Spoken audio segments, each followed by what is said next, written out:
Os Chouchiños era como se chamaba unha gran propiedade na que hoxe se sitúan o Hospital Clínico, o Gil Casares e a Rúa dos Chouchiños. Foi unha gran finca cuxa historia pode rastrexarse desde finais do século XV ata os nosos días. Coñecemos moitos detalles do seu pasado e tamén das persoas que aquí viviron. Unha parcela enorme que ía dende os muros que hoxe pechan o recinto do hospital ata o río Sarela e a valgada do campus universitario. Alí está hoxe a Rúa dos Chouchiños, que garda a memoria da Ribeira dos Chouchiños e o Foxo Carbón, e así como dos seus muíños. As primeiras noticias que temos desta zona refírense ao lugar de Tarrío, que é como se chamou ata o século XVI. Cando Aldara de Covas, tamén chamada dos Chouchiños ou a Chouchiña, levaba o foro da finca.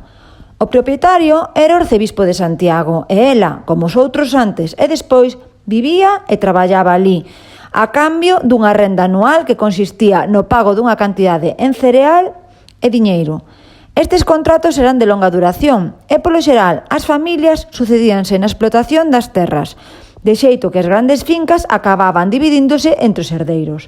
Posiblemente a aldeiña que hoxe hai na Rúa dos Chouchiños ten a súa orixe nestes foros. Maila a presenza destas familias labrega, as granxas dos Chouchiños que, como se denomina en moitos documentos, acolleu unha vivenda señorial que podemos imaginar nesa especie de chaira na valgada do Monte do Castro. Sería un edificio máis robusto que as casas labregas, rodeado de campos, camiños, muíños e a casa dos foreiros. En 1604, o arzobispo aforou os Chouchiños a Antonio Ballesteros para que puxera labregos nas fincas, pero tamén para facer unhas casas novas, con forma de torre, sobrado e máis alto do que xa existía. Debía ser unha vivenda cómoda, con dúas boas xanelas, unha de asento ben feita e proporcionada e a outra unha fiestra rasa.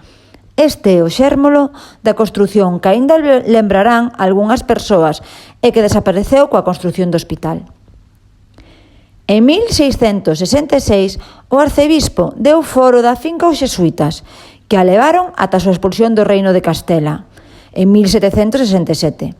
A orde usou o sitio como finca de recreo e descanso e acometeu importantes reformas, que coñecemos gracias a detallados inventarios e descricións. A súa era unha casa con forma de torre, con dúas casas anexas, un muíño, o agro do Milladoiro, contra o camiño de Padrón, e o agro da Sobreira, o agro da Ponte, prados na Ribeira do Sarela e un bo anaco chamado Monte dos Corzos. Todo pechado por un valado, que aínda está visible nas tramos. Segundo o foro, os xesuítas pagaban 96 ferrados de centeo cada ano, polo día de San Martiño. É unha cantidade importante que nos dá a idea da calidade da propiedade. A vivenda era unha boa casa de campo, con espazos para dormir, cociña, refectorio, adega, solaina, pombal e xardín adornado cunha pequena fonte de agua que viña encanada dende unha mina próxima. Arredor da casa, árbores de adorno e froito completaban o aire bucólico do lugar. Cando marcharon os gregos, o arcebispado recuperou a finca. En 1789 foi cedida polo arcebispo para facer nela o hospicio. A constitución desta institución foi un proxecto moi querido pola cidade, que foi tempo de moita dificultade, por tanto acollería a mozos, dándolle sustento e unha formación que lles permitira recomenzar súa vida. No século XIX, a finca foi desamortizada, como moitas propiedades da igrexa.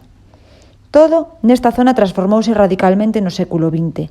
Primeiro, coa construción na Aba do Monte dunha fábrica de cortudoiro de coiros, reformando a vella granxa, e logo coa chegada do Hospital Gil Casares, o grupo de casas San Ignacio de Loyola e o Hospital Clínico.